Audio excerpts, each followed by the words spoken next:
Is your trust just an expensive ream of paper? Hi, I'm Brandon Ayers, and I'm an estate planning attorney, but I'm not your attorney. And today I want to talk about the most essential piece to your trust-based estate plan, funding. Without funding, you risk having exactly what I have mentioned in the intro, an expensive ream of paper. You're not going to get the benefits of probate avoidance, asset protection, or anything else you thought you might have bought of if your trust is not properly funded. Now, conversations about funding are not fun. In fact, there's nothing really FUN about funding. But it's so crucial to have your plan properly funded because without it, it's likely going to fall completely apart. And what we're going to do today, we're going to go to the big board and get started on knowing how you can have your trust funded. All right, so let's get into what funding is. As you can see here, funding is really a process of retitling assets into the name of the trust and then also updating beneficiaries on accounts that aren't going to go into the trust to make sure your whole estate plan is aligned to what you want it to be like.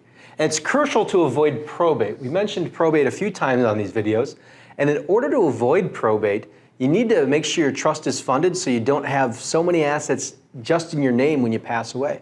So they need to be in the name of your trust, or they need to have beneficiaries on them in order to not put your estate into probate. So funding, you can see, is the real tool that avoids probate. The trust is nice and all, it's the vehicle, but you need to get those assets in the vehicle in order to avoid probate. And the big thing with funding people ask about is like, well, if I transfer the trust, am I going to have control or is there going to be protection of those assets once it's in the trust? Well, control is really just ability to manage the asset or something, right? Ability to manage your kids. You control your kids that way, right? You can still manage the assets in your trust when you're trustee. Most of my clients are going to be trustee of their trust when they're alive and healthy, right? But they'll have the kids maybe to take over when they're not, so they can take over the management role. Not ownership, just management. So yes, you're going to have control over your assets even when they're funded into the trust, as long as you're trustee. Now, will those assets be protected? That depends. Have you separated yourself enough from that asset so it can't be attached in a lawsuit, for example?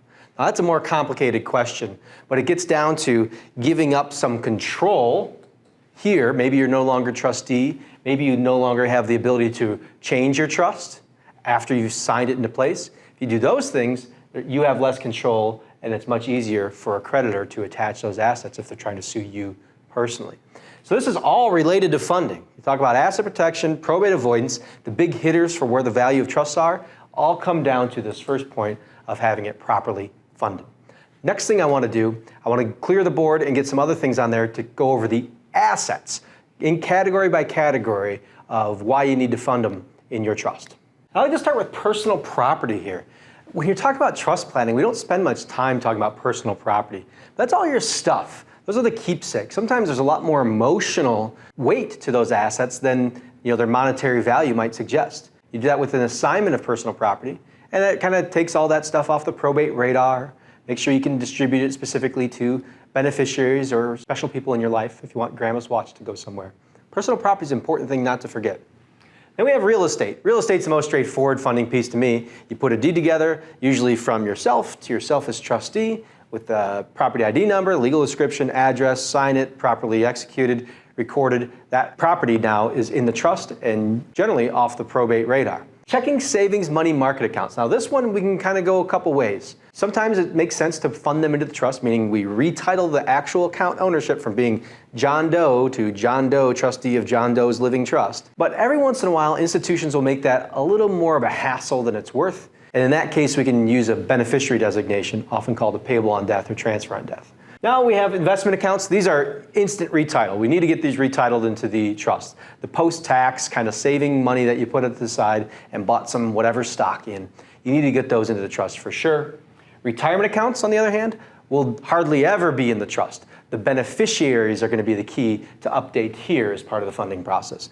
Same's true with life insurance. Now, sometimes when we're talking about estate tax or other kind of advanced planning strategies, we may change the actual ownership of a life insurance policy, but for most people, they just need to have their beneficiaries updated to reflect their trust. Business interests, things like LLCs or S-Corp shares, those things will generally need to be in the trust. And for S-Corp shares, you need to watch out because the IRS has special rules relating to trust ownership of the S-Corp.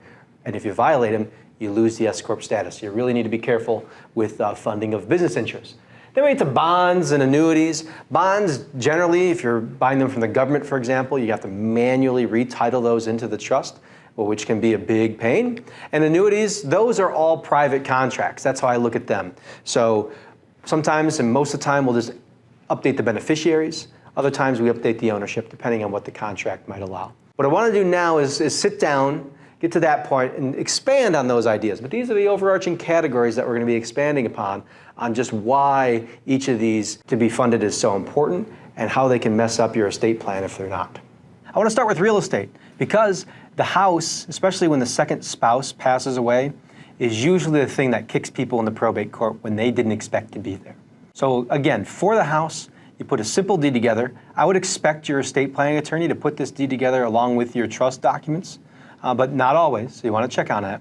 You'd sign it, that attorney would record it, you probably would pay a recording fee for it, and then it's in your trust. The key, though, is to make sure this thing is properly drafted. I always look up, for example, the last deed of record at the county website or county records office to make sure I'm operating with the relevant information based on what the last deed recorded was. Then we have your financial accounts. So for this, you just contact your bank, your financial advisor, their back office, and you say, hey, I need to retitle these accounts into the name of the trust. And what they're going to require are some pages from your trust, usually the signature page, the first page, every once in a while the trustee powers. There's also a document called a certification of trust that I include with trusts that I do that can summarize all the key points for a financial institution, which typically greases the wheels a little bit on getting those kinds of accounts into the trust.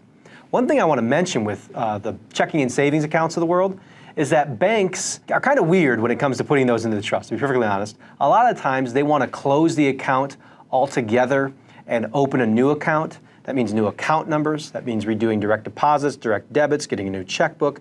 That's a hassle, right?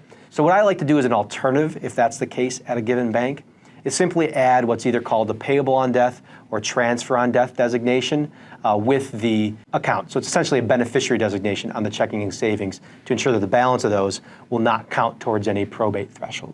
Then there's life insurance. Life insurance and retirement accounts, as I mentioned earlier, those are all about updating beneficiaries, rarely about changing ownership. So on life insurance, especially when there's minors involved, you're going to want the trust to be the beneficiary of the trust. If you're married, usually that's the contingent beneficiary and not the primary beneficiary. But when minors are involved, you want the trust to be the beneficiary. As people get older, with life insurance specifically, it kind of becomes a 6 in one hand, half dozen in the other type of equation of whether they need the trust protection that might be afforded them, or if it's just easier for them to get it out, a check from the life insurance company directly. On retirement accounts, I prefer to have human beings be the beneficiaries of retirement accounts, so I would rather replicate the terms of the trust on the beneficiary designation. To me, the IRS rules are much clearer in that way on how to minimize the tax that will come out after you're gone. But sometimes people have struggles that money interacts with poorly. So that's when it can be a very, very good idea to have your trust as the beneficiary even on your retirement accounts. Then finally, the personal property, the little detail. In estate planning, we spend way too little time on the personal property. But to me, that's where the real magic is. It's making sure the family hutch that came over on the boat gets to the right person and stays in the family, doesn't go to Goodwill. It's not the big monetary stuff oftentimes, but it can be really important to make sure that your wishes are fulfilled. So a question that comes up with funding and estate planning in general is, how often should we review our funding or our estate plan? How often do we need to update it? And I always refer my clients to what I call the 7 Ds of your life. This is when you should look out for these Ds. If they come across your doorstep, you're going to want to at least call your attorney to see if something needs to be adjusted. The Ds are a death, a decade, a divorce, a diagnosis, diamonds, diapers, or a disability. Those are the things, if those come up in your life, meaning yourself, your spouse, your loved ones, if you're ever dealing with those things, it's a good time at least to revisit your estate plan, the funding of it, to make sure things go the way you want them to. Diapers, let's use a happy example, because certainly a lot of those Ds are not happy examples, right? If you have grandkids that come along, maybe you want to update your plan to set aside something for the grandkids. And if you already had grandkids, another one gets added. Do we draft it with that addition in mind? That's a good example of just a quick phone call that can solve a big problem in the end, which is what I very much prefer. Then, more rarely than that, there's legal changes, tax changes. I can count on one hand in a decade how often that's happened where I've had to call clients and update their trusts. So it's pretty rare, but they do happen. More often it's going to be those events in your life that's going to necessitate a change. That being said, there is one big tax change that's coming down the chute here pretty quickly, and that's with the January 1st, 2026 expiration of the Tax Cuts and Jobs Act and its provisions mostly for individuals. Income tax rules are going to revert back to higher income tax rates, although still pretty historically low, higher than they are now though. And estate tax thresholds are going to be cut in half, so that's going to be much easier for you to be liable for estate tax. So when it comes to planning for you and your loved ones, that is one tax thing that is going to come down the chute here, what you want to at least visit or revisit your estate plan. So I want to thank you for watching this far in the video and supporting me in that way. If you feel like this video has earned it, please give me a like, a subscribe. That really helps build this channel out in its early stages. Until that, see you next time.